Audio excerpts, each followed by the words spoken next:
14,400 years ago, someone left a fire burning in what is now the Black Desert of Jordan. When the flames died, they left behind something impossible: charred crumbs no bigger than a thumbnail, baked from wild grains that had never seen a farm. Archaeologists found them in 2018, buried beneath volcanic basalt, and immediately knew these blackened specks destroyed everything we thought we understood about human civilization. Because here is the impossible truth: humans were eating bread before they were farmers, before the plow bit earth, before the scythe cut grain, before the very concept of a field existed. Someone mixed water with ground wild wheat, pounded it flat, and baked it over hot stones in the world's oldest kitchen. This means the most mundane food in your kitchen pantry predates agriculture itself by 4 millennia.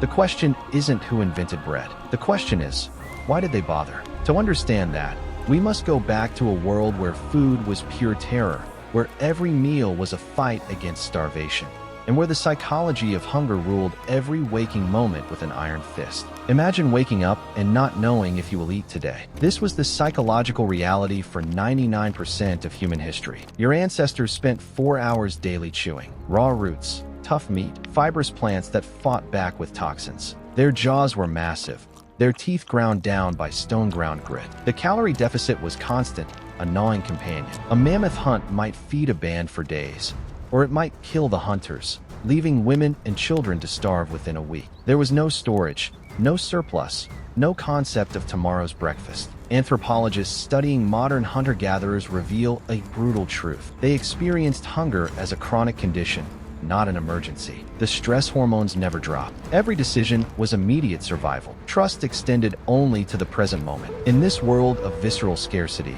the idea of saving food for later was as alien as writing poetry. Yet within this chaos, something shifted. Some humans began to stay put. They stopped chasing game and started watching grass grow. And this change would alter the human mind forever. 14,000 years ago, the Natufians appeared in the Levant, and they broke the rules. They built stone houses with plaster floors in the Jordan Valley, yet they were not farmers. They were foragers who refused to leave. Instead of chasing gazelle across the horizon, they harvested wild cereals with sickles made of flint so sharp they could shave hair. These sickles bear microscopic silica polish, the fingerprint of cut grass. But why stay?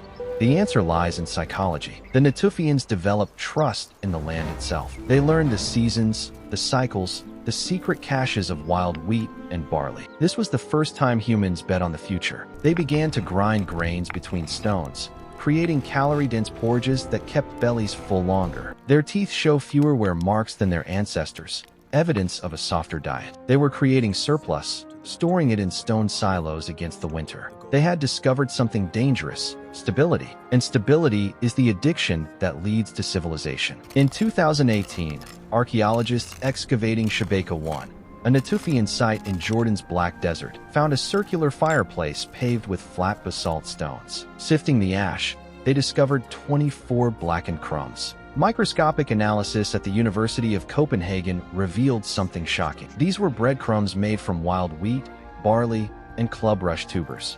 Radiocarbon dating pushed them back to 14,400 years ago. This predates agriculture by 4,000 years. The breadcrumbs showed internal void structures, evidence of fermentation or at least aerated dough. Someone had mixed, kneaded, and baked. This was an accident. It was cuisine. The ingredients came from plants growing 50 kilometers apart, meaning these people planned, traveled, and gathered specifically for this complex meal. This discovery rewrites the timeline of human innovation. Writing, cities, empires, the very concept of the weekend, all would eventually flow from this simple act of baking bread in the desert, from these tiny black carbonized crumbs that survived 14 millennia to whisper one truth: we were bakers before we were builders. Why would anyone spend hours gathering tiny wild grains, grinding them on stone, mixing with water, and baking over fire when a fresh gazelle leg takes minutes to roast? This is the economic puzzle that baffled researchers. Wild grain harvesting is inefficient. 1 hour of work yields fewer calories than hunting. Yet the Natufians did it anyway. The answer may lie not in efficiency, but in psychology and social bonding. Bread requires cooperation. Grinding stones are heavy. Ovens require maintenance. Making bread is a communal act, a reason to gather, to share, to build trust through shared labor. Some anthropologists argue the first flatbread was actually made for beer, fermented gruels that produced the first alcohol. Intoxication, not nutrition, may have driven the domestication of wheat. Whatever the reason, bread created the first surplus economy. It could be stored. It could be traded. It was portable wealth. Bread turned food into currency before money existed, creating the psychological foundation of ownership. This loaf is mine. Then, around 10,000 BCE, something catastrophic and miraculous happened. Humans stopped gathering wild wheat and started planting it. This was not a moment of enlightenment. It was a trap. The grains with the largest seeds, those easiest to harvest, were the ones humans planted. But wheat has a devilish trait. The larger the seed, the more brittle the stalk. Natural wheat shatters to spread its seeds. Domesticated wheat holds tight, waiting for the sickle. We selected plants that made us slaves to the soil. Populations exploded. A hunter-gatherer woman spaces births 4 years apart. A farming woman produces children every 2 years. More mouths needed more grain. The psychology shifted from abundance to anxiety. You could not leave. The fields demanded your presence. Storage required defense. Walls went up. Chiefs emerged to protect the granaries. Bread didn't just feed civilization. It imprisoned us in it. The golden cage was built from stalks of wheat. By 600 BCE, the trap was complete in Mesopotamia, the land between rivers. Here, bread became an institution. The Sumerians built ziggurats not just for gods, but for grain. Temple complexes housed thousands of tons of barley and emmer wheat. Professional bakers appeared, their hands permanently dusted white, their status just below priests. They produced 30 different types of bread, unleavened flatbreads for workers, rich, oily cakes for temples, fermented loaves for the elite. Clay tablets from Uruk, the world's first city, record massive bread distributions. This was the first welfare state. Temples employed thousands, feeding laborers who built canals and walls. The economy ran on grain. A laborer received 1 selah of bread per day, roughly a liter of grain. This standardized ration created the first minimum wage. Bread was no longer food. It was the fuel of empire, the salary of civilization, the measure of a man's daily worth. Then came the revolution that would freeze these transactions forever: writing. The earliest known writing system, cuneiform, did not record poetry or history. It recorded bread. Around 3400 BCE, Sumerian accountants pressed reeds into clay tablets to track grain inventories, bread rations, and beer distributions. The symbol for food ration looks like a head with a rationing vessel. The symbol for to eat is a head with bread inside. These tablets, found at sites like Jimd Nasr, reveal a bureaucratic obsession with bread that seems almost modern. They calculated interest on grain loans. They tracked spoilage. They recorded the names of bakers who shorted rations. This was the birth of mathematics, created to ensure no loaf went unaccounted for. Writing emerged not from the human need to express love or tell stories, but from the necessity of controlling bread. Literature was an afterthought. The pen was mightier than the sword because it tracked the grain. As cities swelled, bread became money. The shekel, one of the first standardized units of currency, was originally a specific weight of barley. Workers were paid in bread and beer, creating a liquid economy quite literally. A supervisor might receive 10 loaves and 10 mugs. A common laborer, 2 loaves and 2 mugs. This wasn't mere payment. It was social control. Whoever controlled the granaries controlled the city. Archaeologists have found sealed clay envelopes containing tokens representing bread rations, ancient pay stubs. The psychology was absolute. Your survival was literally in the administrator's hands. This system spread along trade routes. Bread recipes traveled with merchants. The standardization of grain allowed for the standardization of labor, which allowed for the construction of monumental architecture. The pyramids would later be built on a bread economy. The first strike in recorded history happened in Egypt when bread rations were shorted. Bread was power, and power was bread. In Egypt, bread achieved immortality. The Nile's predictable floods made Egypt the breadbasket of the ancient world, producing surpluses that astounded foreign visitors. They cultivated emmer wheat, which made dense, chewy loaves. Tomb paintings at Saqqara depict professional bakeries with teams of men kneading dough in huge troughs, their muscles corded with effort. Women grind grain in the background, forever frozen in the act of processing eternity. But the true genius of Egyptian bread was psychological. It conquered death. Tombs were stocked with thousands of loaves. baked specifically to feed the soul in the afterlife. Real bread, made with Nile silt and yeast, was placed in tombs, hundreds of loaves for one noble. The tomb of Tutankhamun contained sealed boxes of bread, preserved for 3,300 years. This was the ultimate expression of bread as trust. Even in death, the state promised to feed you. The pharaoh was the guarantor of grain, the divine baker king. But bread was sacred long before Egypt. The very word companion comes from the Latin companus, those with whom you share bread. In ancient Greece, Eleusinian mysteries involved sacred bread. In Rome, the Vestal virgins baked molla salsa, a salted flour cake, for religious ceremonies. Yet the transformation of bread into divine flesh reached its apotheosis in Christianity. "This is my body," said Jesus, holding bread, creating a theological revolution where God became edible. The psychology is profound. Daily bread becomes eternal life. The Lord's Prayer asks for daily bread, epiousios, a word so mysterious scholars still debate whether it means for tomorrow or essential for existence. Either way, bread became the vocabulary of trust between humanity and the divine. To break bread was to create a covenant of peace. To withhold, it was excommunication from the community of God. Bread was no longer made of grain, it was made of meaning. In the Agora of Athens, bread fueled democracy itself. Solon's reforms in the 6th century BC legislated against exporting grain, ensuring bread remained in Attica.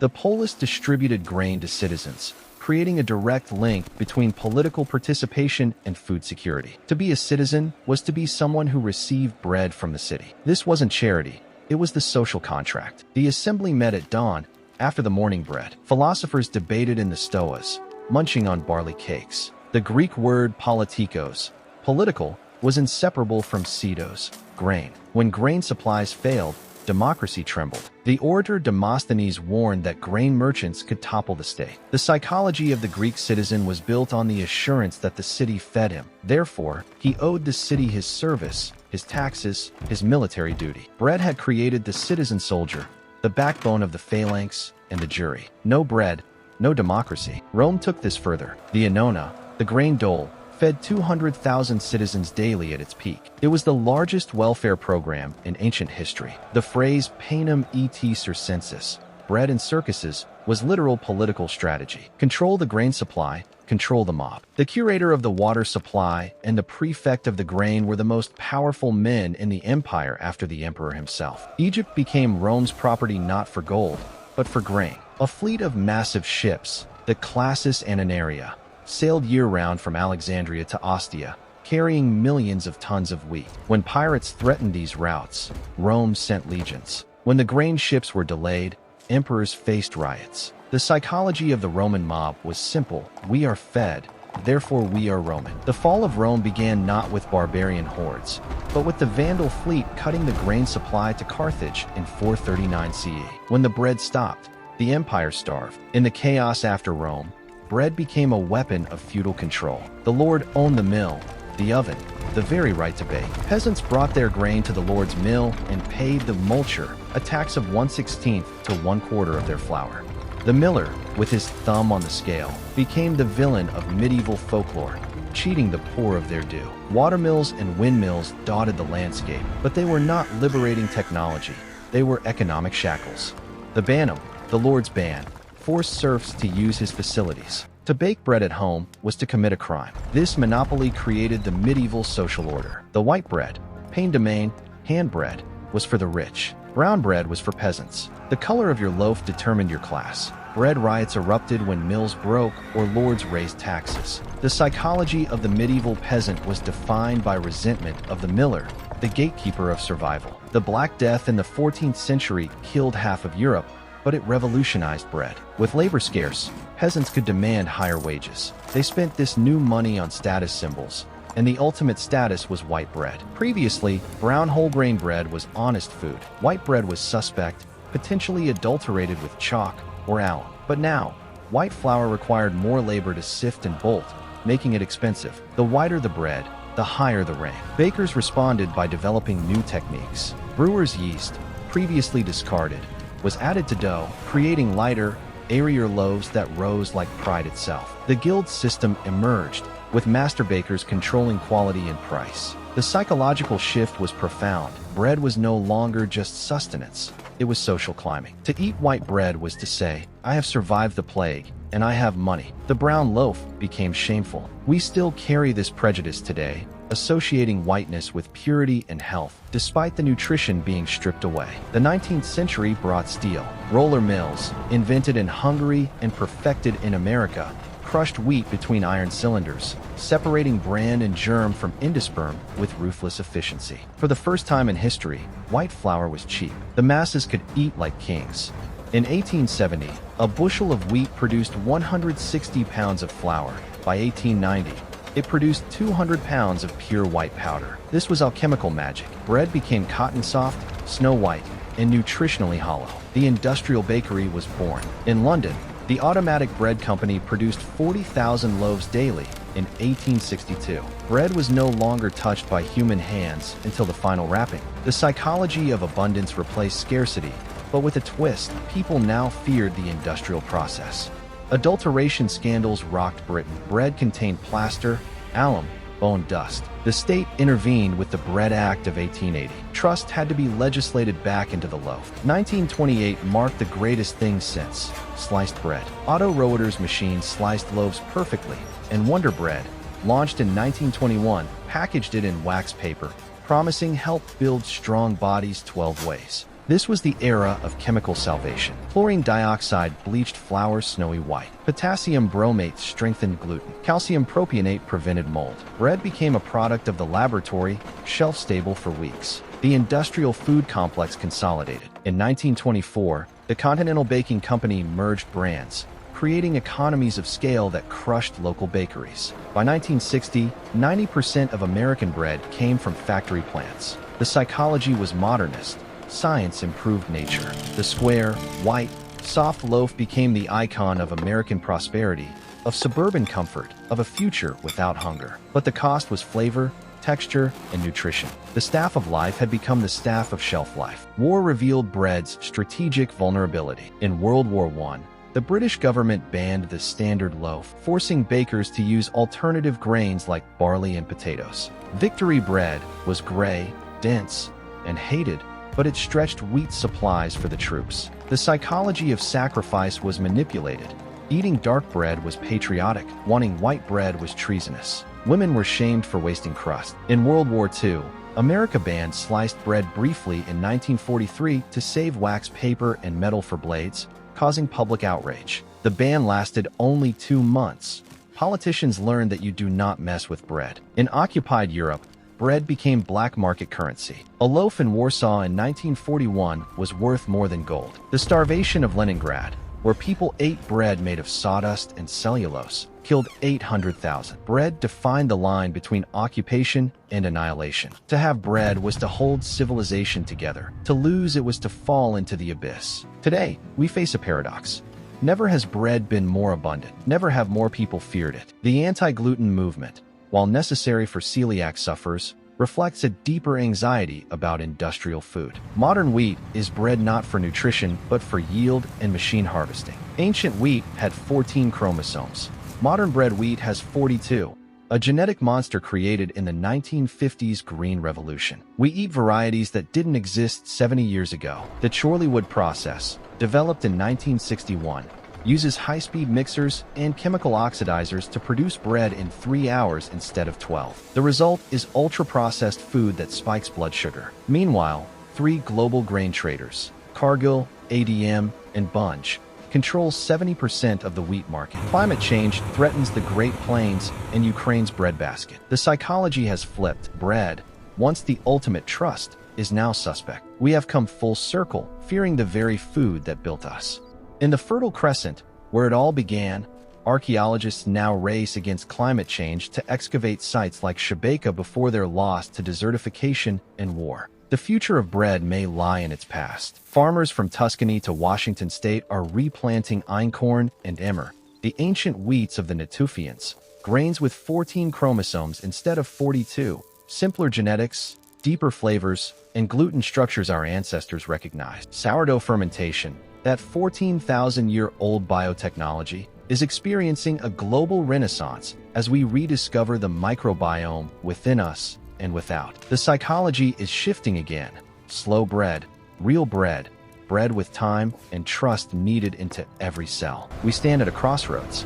We can continue the industrial path toward white, nutrient-poor emptiness controlled by 3 global monopolies, or we can return to the blackened crumbs in the Jordanian desert, remembering why we started. Those first bakers weren't feeding an empire or a GDP. They were sharing a moment of safety around a fire, creating trust in a trustless world. Bread was never just calories or chemistry. It was the first technology of community, the original social network, the taste of home when home was a dangerous, roaming existence. Every loaf you break connects you to the Natufian woman who first ground wild wheat on a stone, to the Egyptian tomb builders eating their daily rations, to the Roman citizen waiting for the grain ship, to the medieval miller cheating the Lord's tax, to the factory worker in 1920s Chicago holding white bread like a promise. You are holding 14,000 years of human trial and error, of hope against hunger, of the simple, profound miracle that we learned to plant,